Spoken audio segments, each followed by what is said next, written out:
Ini kita bercerita tentang sinar harapan bukan sahaja untuk kita di Malaysia tapi seluruh dunia sebenarnya. Apa yang dikabarkan baru-baru ini 70% yang permintaan ingin ditambah digesakan oleh Perdana Menteri kita untuk mendapatkan vaksin bagi menampung populasi di negara kita. Kita ingin bercerita lebih lanjut lagi tentang vaksin COVID-19. Dengan itu kita ingin memperkenalkan Marsila Dr. Hisham Shah Muhammad Ibrahim, Timbalan Ketua Pengarah Kesihatan, Penyelidikan dan Sokongan Teknikal Kementerian Kesihatan Malaysia. Apa khabar, Doktor? Alhamdulillah. Baik. Sihat, Alhamdulillah. Sihat, Alhamdulillah. Okey, Doktor, kita bercerita seperti yang dikabarkan tadi kan, beberapa negara telah pun mendapatkan vaksin dan telah pun diuji ke atas seorang wanita berusia 90 tahun dan sebagainya. Ini adalah berdasarkan perkembangan vaksin COVID-19. Kita bercerita tentang kita lah di Malaysia ini juga mula 30% dan selepas itu diminta kepada 70%. Melihat kepada peratusan yang akan menampung populasi negara kita itu, apakah yang dikatakan dengan negara kita ini memerlukan lebih daripada itu? Ataupun bagaimana, Doktor? Okey, jadi daripada segi jumlah peratusan yang diperlukan oleh negara kita, anggaran kita adalah lebih kurang 60 ke 70% daripada populasi kita dapat diberi vaksinasi COVID-19 ini. Mana eventually kita harap itu yang maksima dia. Ya. Tapi masalah dia kita perlu dapat supply dia tu secara berperingkat. Sebab vaksin ini dia punya supply and demand tu banyak demand daripada seluruh dunia. Dan kita perlu mendapatkan vaksin ini daripada pengeluar-pengeluar yang dapat mengeluarkan vaksin yang terbukti berkesan. Itu kita punya challenges sekarang ni. Okey, baik Doktor. Mungkin Doktor boleh terangkan sedikit proses untuk kita mendapatkan vaksin itu bagaimana, Doktor? Jadi proses untuk mendapatkan vaksin ini kita perlu lihat daripada segi kualiti pembuatan vaksin itu dulu ya. Yang keduanya kita perlu lihat daripada segi keberkesanan vaksin itu terhadap pencegahan penyakit yang tertentu ya. Dari tiganya kita kena lihat daripada segi keselamatan sama ada vaksin itu apabila digunakan kepada rakyat kita ia selamat dan mampu berkesan untuk mencegah COVID-19. Setakat ini daripada syarikat farmaceutical Pfizer yang paling berkesan ya 95% katanya. Buat setakat ini daripada lebih kurang 13 vaksin yang telah mencapai fasa ketiga, syarikat Pfizer BioNTech itu mereka telah mengemukakan interim analysis mereka ya.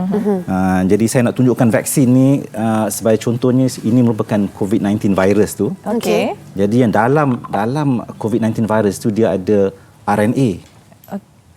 RNA itu maknanya ribonucleic acid, dia merupakan kod genetik untuk virus itu ya. Jadi apa yang kita dapati daripada vaksin yang dibangunkan oleh Pfizer yang kita Pfizer BioNTech tu, dia mengambil jujukan RNA itu dan lebih kurang 10,000 kilobase, maknanya dia punya tak semua, dia ambil sedikit untuk membentuk, untuk mengajar ataupun melatih tubuh kita mengenal corona virus ini. Jadi kita bukan beri virus yang hidup kepada manusia, tapi kita beri dia punya jujukan RNA itu, kita selaputkan dia dalam lipid nanopartikel menyerupai virus ini tapi bukan virus ini. Jadi bila dia masuk dalam tubuh badan kita, tubuh badan kita dapat diajar. Kalau lain kali kita jumpa spike protein ini, tubuh badan kita tahu untuk melawannya, membentuk antibody dan juga sel immunity kepada virus itu. Itu dia punya konsep dia. Jadi bila memahami konsep ini, apakah vaksin ini juga akan dilakukan pada mereka yang dah terkena jangkitan COVID-19? Bagaimana ia akan bergerak? Jadi buat masa ini bila kita buat kajian itu dia melalui fasa-fasa yang pelbagai fasa ya. Fasa preclinical, fasa klinikal para 1, phase 1, phase 2, phase 3. Jadi bila dia membuat kajian, jadi vaksin ini akan diberikan kepada semua rakyat. Sama ada dia telah mendapat jangkitan ataupun tidak. Tapi of course dia punya daripada segi priority dia, kita bagi pada orang yang terdedah kepada jangkitan COVID-19 ini, yang paling tinggi terdedah. Sebagai contohnya frontliners, orang yang terlalu berdepan dengan COVID-19 di lapangan. Dan juga orang-orang yang di petugas kesihatan, lepas tu anggota tentera, anggota polis, immigration. Jadi the frontliners. Jadi kita beri pada mereka dahulu. Okey, maknanya selepas diberikan kepada frontliners, kemudian diberikan kepada mereka yang berisiko terkena COVID-19 ataupun yang sudah dijangkiti. Tak, kita bagi pada yang berisiko tinggi dahulu. Yang berisiko tinggi itu maknanya mereka yang berumur lebih daripada 60 tahun. Kalau macam di UK tu, mereka yang berumur lebih daripada 80 tahun. Macam grandmother yang 90 years old tu kan, itu maknanya dia berisiko tinggi. Jadi mereka yang berumur lebih daripada 60 tahun ataupun yang 70 tahun, lepas tu kita beri kepada orang-orang yang ada comorbidity. Mereka yang ada penyakit darah tinggi, kencing manis, penyakit pelbagai. Penyakit kronik. Ya, yang sebab kalau orang ini mendapat COVID-19, kemungkinan mereka untuk mendapat komplikasi amat tinggi. Jadi kita bagi pada orang yang berisiko tinggi dahulu. Bagaimana dengan individu yang pernah dijangkiti pula? Jadi individu yang pernah dijangkiti, daripada tanggapan ataupun daripada kajian, mereka mungkin ada imuniti dalam beberapa bulan. Tapi kemungkinan mereka untuk dijangkiti semula itu masih ada, sebab kita ada beberapa reports yang mereka ada reinfection. Jadi kita tak ada buat kajian yang terperinci sama ada orang yang sudah dapat COVID-19 perlu diberi vaksin atau tidak. Tapi sebab bila punya supply je sikit, jadi kita bagi pada yang prioriti tinggi dulu. Orang yang berisiko tinggi dahulu. Jadi mereka yang pernah mendapat jangkitan, kita jangkakan mereka bukan prioriti yang tinggi untuk dapat vaksin ini. Okey, dikatakan penerimaan vaksin itu berkala, bukanlah sekali itu kita dapat untuk semua peratusan itu. Dan macam mana dengan kita nak memahami yang selepas prioriti ataupun keutamaan itu telah pun dilakukan dan kita sebagai rakyat ini haruslah menunggu untuk penerimaan vaksin yang seterusnya.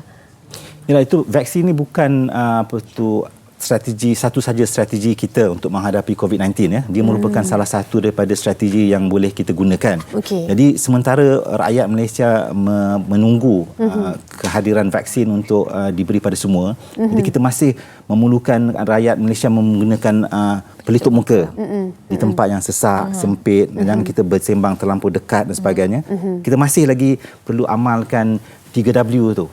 Basuh tangan, lepas tu kita memberi nasihat kesihatan yang bagus dan sebagainya. Itu merupakan norma-norma baru yang boleh kita lakukan. Jadi sebab bila supply vaksin ni adalah secara berperingkat, kita bagi 2% dulu atau 3% dulu, lepas tu 5% dulu, sehingga kita capai angka 70% yang dapat kita beri vaksinasi. Dan pada ketika itu, InsyaAllah imuniti kelompok dapat kita capai dan kita dapat putuskan rantaian COVID-19, transmisi COVID-19. Ada negara yang mengambil vaksin ini 2 kali ganda sampai 200% untuk populasi yang sangat rendah di negara mereka. Doktor melihat keperluan ini adalah disebabkan atas dasar apa? Masa kita mula dapat COVID-19 kan, mereka mencari pelbagai kaedah bagaimana nak menghadapi pandemik ini.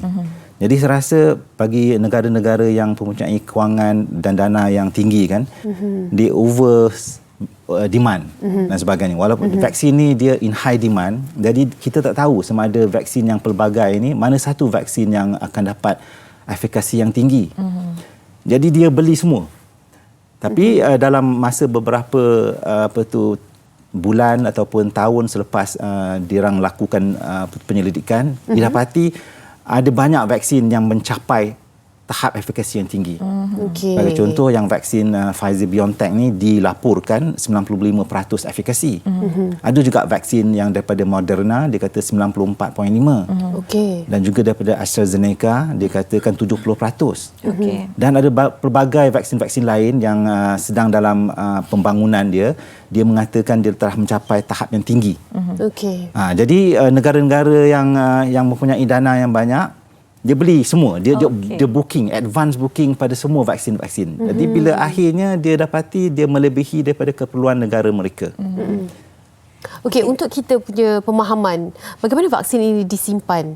Melihat kepada penerimaan dia bukan sekaligus. Vaksin ini disimpan dari segi bagaimana, doktor? Dia bergantung kepada jenis-jenis vaksin. Jadi vaksin yang saya cakap tadi yang jenis daripada mRNA, messenger RNA ini, dia sebab RNA ini very fragile. Dia perlu disimpan pada suhu yang rendah ya. Jadi memerlukan suhu yang rendah dan sebagainya. Jadi pada jenis-jenis vaksin yang lain dia perlukan suhu yang rendah tapi tidak serendah vaksin daripada Pfizer, BioNTech dan Moderna.